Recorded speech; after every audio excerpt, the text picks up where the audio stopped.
નર્મદા જિલ્લામાં red alert જે રીતના જાહેર કર્યું છે અને એના લીધે ખૂબ જ વરસાદ વરસી રહ્યો છે। 5 થી 6 ઇંચ વરસાદ ગઈકાલ રાતથી જે શરૂ થયો તેમાં નોંધાયો છે અને જબરદસ્ત વરસાદને પરિણામે નદીઓ પણ પોતે ઉફાન પર આવી છે। દરેક નદીમાં ખૂબ જ પાણીની આવક થઈ રહી છે। સાથે સાથે નર્મદા જિલ્લામાં નાંદોદ તાલુકાના રાજપીપળા શહેરની પાસે એક કરજણ ડેમ પણ આવેલો છે। કરજણ ડેમમાં પણ પાણીની ખૂબ જ વધારે આવક થઈ છે।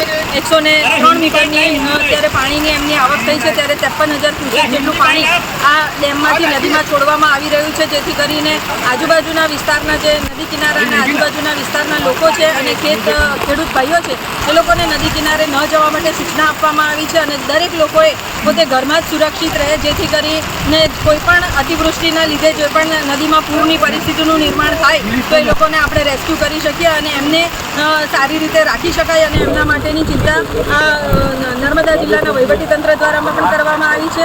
અને હું પણ અત્યારે વિવિધ વિસ્તારોના તપાસ માટે પણ નીકળી છું કે ક્યાં ક્યાં પાણીના સ્ત્રોત વધારે થયા છે, જેના પરિણામે નદીઓમાં પાણી વધારે આવવાથી કયા ગામડાઓને નુકસાન થઈ રહ્યું છે। ભારતીય જનતા પાર્ટીના કાર્યકર્તાઓ પણ અત્યારે બધા પોતપોતાની રીતે ગ્રુપ બનાવી અને આ વિઝિટ કરી રહ્યા છે, જેથી કરી અને તરત જ જિલ્લા વહીવટીતંત્રને આની જાણ કરી શકાય અને બધા જ લોકો અત્યારે એલર્ટ મોડ પર છે અને બધા જ એક્ટિવ મોડ પર છે, ત્યારે આ વિસ્તારમાં કોઈ પણ લોકોને નુકસાન ન થાય, ઇવન પશુધનને પણ નુકસાન ન થાય એના માટેની પૂરેપૂરી તૈયારી અહીંયા રાખવામાં આવી છે। અને નર્મદા જિલ્લામાં અત્યારે વરસાદનું પ્રમાણ થોડોક 1-2 કલાક જેટલું અત્યારે ધીરો થઈ ગયો હતો, પરંતુ અત્યારે ફરીથી વરસાદ ચાલુ થઈ ગયો છે।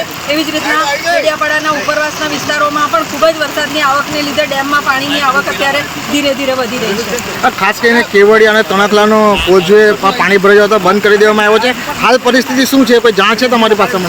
અત્યારે ખડકદા ગામ પાસે જે બ્રિજ બની રહ્યો છે ત્યાં પણ પાણીની આવક વધારે થઈ હોવાથી આજુબાજુના જે ઘરો છે એ લોકોને પોતે રેસ્ક્યુ કરીને એમને સુરક્ષિત સ્થળે પહોંચાડી દેવામાં આવ્યા છે અને ત્યાં અવર જવર માટેનો જે રસ્તો જે ધોવાઈ ગયો છે તે સંપૂર્ણ રીતે બંધ કરી દેવામાં આવ્યો છે। એવી જ રીતના તિલકવાડા તાલુકામાં પણ અશ્વિની નદીમાં ખૂબ જ પાણી આવવાને લીધે લીમડિયા ગામના જે રહીશો છે એ લોકોને સુરક્ષિત સ્થાન ઉપર પહોંચાડી દેવામાં આવ્યા છે। રાજપીપળા શહેરમાં પણ ગત રાતથી જ નરસી ટેકરીના વિસ્તારમાં રહેતા લોકોને સુરક્ષિત સ્થળે પહોંચાડી દેવામાં આવ્યા છે અને હાલમાં પણ રોહિતવાસના વિસ્તારમાં અને આ બાજુ રાજપીપળા પાસે દશા માતાના મંદિર પાસે જે એક વસ્તી છે એ વસ્તીના લોકોને પણ ખૂબ જ એલર્ટ કરી દેવામાં આવ્યા છે અને એમને પણ નુકસાન ન થાય એ રીતના ત્યાં પણ પાણીનો જે ઘેરાવો થતો હતો તે પાણીનો રસ્તો નિકાલ કરી દેવામાં આવ્યો છે અને લોકોને સુરક્ષિત કરી દેવામાં આવ્યા છે।